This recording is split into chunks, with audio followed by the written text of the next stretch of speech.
Hello everyone, welcome to my channel UPSC with Lavisha. This is Lavisha, your UPSC mentor, and in today's physical geography class, we will discuss about ocean floor. Ocean floor की बात करें या ocean landforms की बात करें तो उनको basically हम 4 पार्ट्स में डिवाइडेड करते हैं, जिनको हम आज की क्लास में डिस्कस करेंगे. First one is continental shelf, second is continental slope, third is abyssal plain जिसके अंदर हम ये टर्म्स को भी डिस्कस करते हैं, सबमराइन रिजेस और sea mounts and guyots, and fourth one is ocean deeps या you can say submarine trenches. Let start. उससे पहले हम एक चीज देखते हैं कि हमसे पूछे व्हाट इज ओशियनोग्राफी. ओशियनोग्राफी क्या होता है? ओशियनोग्राफी क्या होता है? The study of oceans. Ocean के अंदर का मटेरियल, ओशियन के नीचे क्या है, उससे related each and every detail सबको हम स्टडी करते हैं. और साथ में जो ओशियन के अंदर पानी होता है उसकी प्रॉपर्टीज क्या होती हैं, पानी के अंदर क्या क्या मूवमेंट्स आती हैं, जैसे आपकी टाइड्स आती हैं या फिर आपकी कोई और चीज क्रिएट वहां पर हो रही है, कोई और प्रॉपर्टी आपको ओशियन वाटर शो कर रहा है, उन सबको स्टडी करना किसके अंदर इंक्लूड होता है? उन सबको स्टडी करना इंक्लूड होता है ओशियनोग्राफी. उसी तरीके से ओशियन के लैंडफॉर्म्स को डिस्कस करना भी किसका पार्ट है? ओशियनोग्राफी का ही पार्ट है. अब अगर हम ओशियनिक लैंडफॉर्म्स और सबमराइन रिलीफ्स की बात करें तो एक ओशियन के नीचे हमें ऊपर तो पानी दिखाई दे रहा है, लेकिन हम जितना ओशियन के डीप जाते जाएंगे हमें हर चीज ओशियन के अंदर भी मिलती है. हमें ओशियंस के अंदर माउंटेन्स देखने को मिलेंगे, आपको बेसिन देखने को मिलेगा, प्लेट्यू का एरिया देखने को मिलेगा, ट्रेंचेस मिलेंगे. ओशियन के पानी के नीचे, एक समुद्र के पानी के नीचे हर चीज ऐसे ऐसे काफी फीचर्स हमें देखने को मिलते हैं, जिनको हम अलग अलग नाम से किसके अंदर, सबमराइन रिलीफ के अंदर इंक्लूड करते हैं. तो ये है आपके 4 major subdivision related to oceanic landforms. पहले एक फिगर देखते हैं, इस फिगर के बाद हम वन बाय वन जितने भी लैंडफॉर्म्स हैं उनको डिस्कस करेंगे. सबसे पहला लैंडफॉर्म क्या है हमारा? कॉन्टिनेंटल शेल्फ, जो बिल्कुल आपके लैंड एरिया के नजदीक होता है. सपोज ये आपका बॉर्डर है, इंडिया का बॉर्डर है. इंडिया के बॉर्डर के बाद जस्ट जो ओशन स्टार्ट हो रही है, तो जो शुरू का लैंड फॉर्म है, शुरू का लैंड वाला एरिया है, वही आपका क्या कहलाता है? कॉन्टिनेंटल शेल्फ कहलाता है. फिर जैसे जैसे हम डीप जाते जाते हैं पानी के अंदर, आप ओशन के अंदर आगे जाते जा रहे हो और चीजें बिल्कुल स्लोप की तरह है, गहरी होती जा रही है, डीप होती जा रही है, तो उस एरिया को हम कहते हैं कॉन्टिनेंटल स्लोप, क्योंकि वो एक स्लोप के टाइप में वहां पर बन जाता है. उस स्लोप के बनने के बाद आपको ओशन के अंदर एक प्लेन एरिया दिखाई देता है, उसको हम कहते हैं abyssal plain. And the fourth one is क्या रह जाता है? फिर आपको वहां पर काफी तरीके के माउंटेन्स दिखते हैं, काफी ट्रेंचेस टाइप में दिखते हैं, तो वो आपके क्या हो जाते हैं? वो आपके हो जाते हैं ओशियनिक ट्रेंच. अब वोल्केनिक आइलैंड्स भी होते हैं आपके ओशियन में, वो अलग चीज है. सी माउंट्स भी होते हैं और काफी चीजें होती है. रिफ्ट वैलीज भी आपको कहीं ना कहीं आपको आपके ओशियन फ्लोर के अंदर, समुद्र के नीचे दिखाई देता है. तो अब सबसे पहले हम बात करते हैं कॉन्टिनेंटल शेल्फ. कॉन्टिनेंटल शेल्फ क्या होता है? सिंपल सा होता है, it is the seaward extension of land that lies under the sea water. और 7% ऑफ द सी फ्लोर जो है वो क्या होता है? कॉन्टिनेंटल शेल्फ वाला रीजन होता है. अगर हमसे कोई पूछे कि इंडिया का के बॉर्डर के ऊपर कितना एरिया कॉन्टिनेंटल शेल्फ के अंदर आता है, तो वो आपका है 200 नॉटिकल माइल्स तक का एरिया.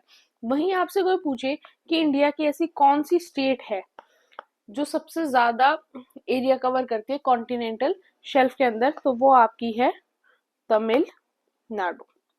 तो ये भी आप याद रख सकते हो. तो सिंपल सा है, ओशन फ्लोर क्या होता है? एक कॉन्टिनेंट, एक कंट्री के बॉर्डर के ऊपर ओशन स्टार्ट होने से पहले, मतलब ओशन स्टार्ट जहां हो रही है वहां पर जो थोड़ा सा एरिया बच जाता है, जहाँ ये लैंड है, यहाँ से ओशन की स्टार्टिंग हुई, ओशन की स्टार्टिंग के बाद का जो थोड़ा एरिया होता है वो आपका कॉन्टिनेंटल शेल्फ कहलाता है. अगर हम कॉन्टिनेंटल स्लोप की बात करें तो कॉन्टिनेंटल स्लोप क्या होता है? अब हमने देखा कॉन्टिनेंटल आपका शेल्फ है, कॉन्टिनेंटल शेल्फ और साथ में एब्सियल प्लेन जो हमारा थर्ड डिवीजन है, इन दोनों के बीच अब एप्सियल प्लेन क्या होता है? प्लेन नाम से ही पता चल रहा है कि बिल्कुल ऐसे सरफेस, सीधा सरफेस। और शेल्फ हमें पता है ऊपर का एरिया जहां पर आपको ज्यादा ओशियन डीप नहीं मिलती।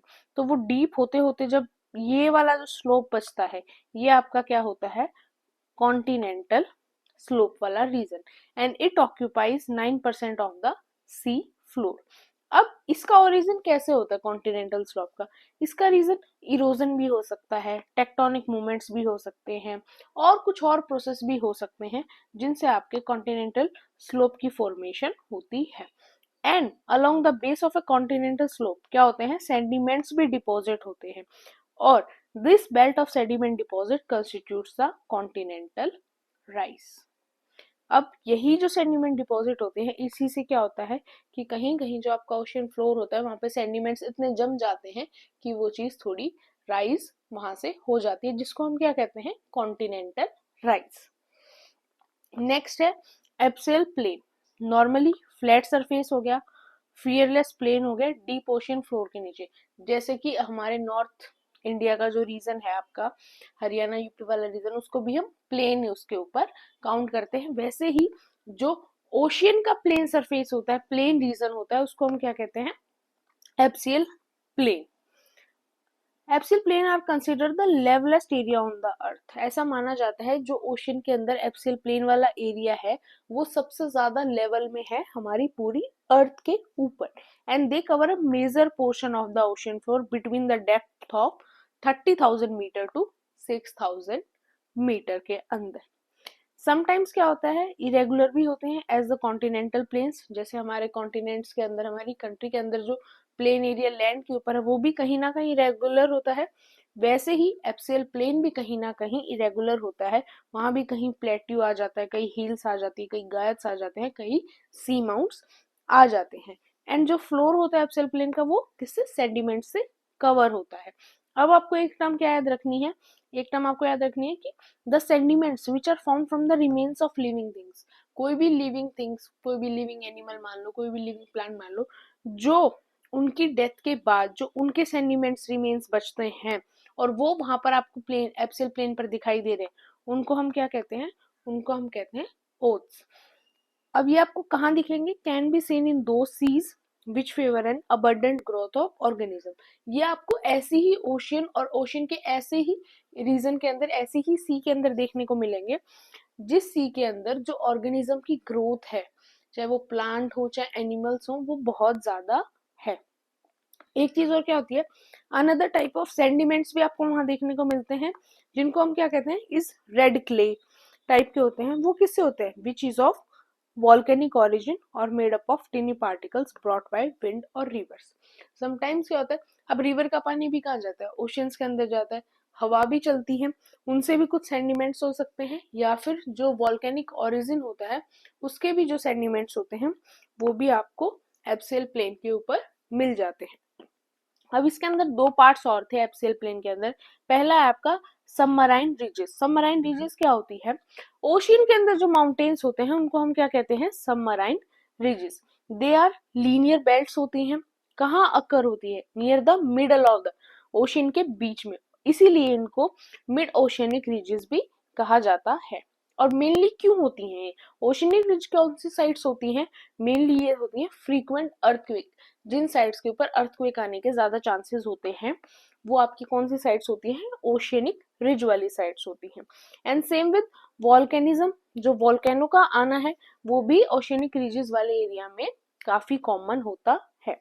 अब एग्जाम्पल क्या है इसका? द मिड एटलांटिक रिज, जो आपकी एटलांटिक ओशियन है उसके जो मिड के अंदर जो रिज बन रहे हैं, जो सबमराइन रिजेस हैं, is the largest continuous submerged mountain ridge which runs from north to south in the Atlantic Ocean। वो सबसे ज्यादा सबमर्ज्ड माउंटेन रिज माने जाते हैं जो कहाँ से रन करते हैं? नॉर्थ से साउथ की तरफ, किसके अंदर? अटलांटिक ओशियन के अंदर।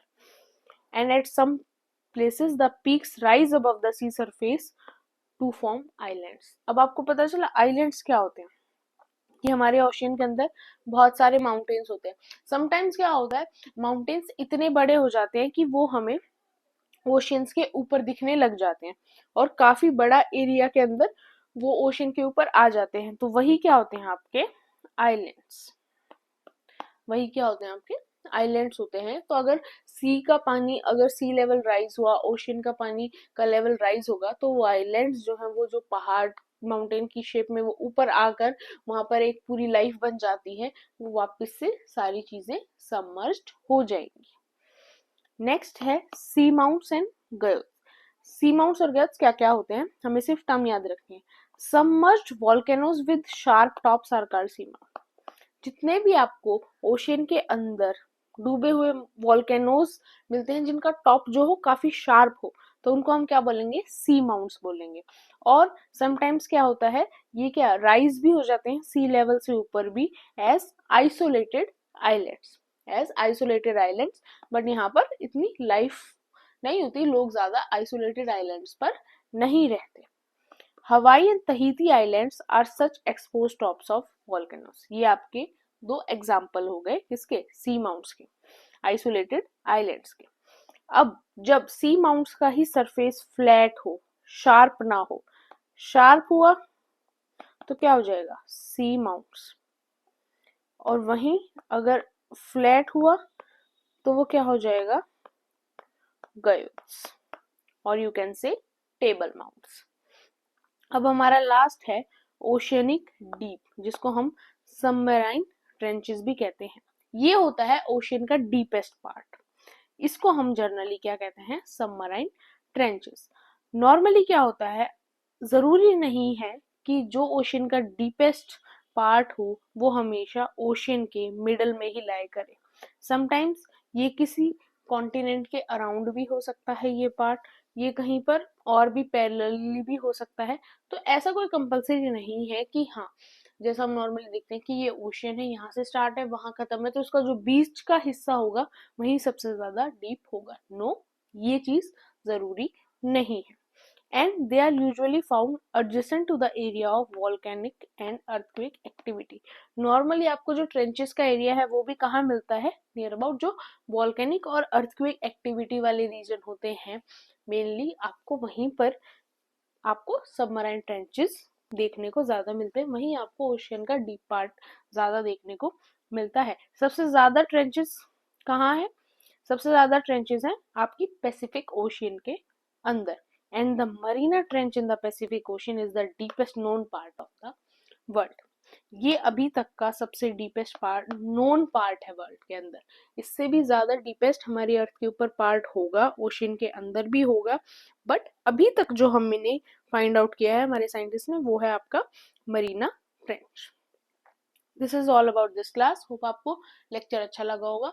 ओशियन से रिलेटेड, ओशियोनोग्राफी से रिलेटेड कुछ चीजें और हमें कवर करनी है जो हम अपनी कल की क्लास के अंदर कवर कर लेंगे। उसके बाद ऑलमोस्ट आपकी फिजिकल ज्योग्राफी कंप्लीट हो जाएगी। कुछ एक दो इंपॉर्टेंट टॉपिक्स हैं, कुछ टर्म्स हैं, फिर हम उनको डिस्कस करेंगे और आपकी फिजिकल ज्योग्राफी का एंड हो जाएगा। फिर भी कोई भी डाउट हो, कोई भी प्रॉब्लम हो, do mention in the comment section and don't forget to subscribe my channel, like and share my video. Thank you.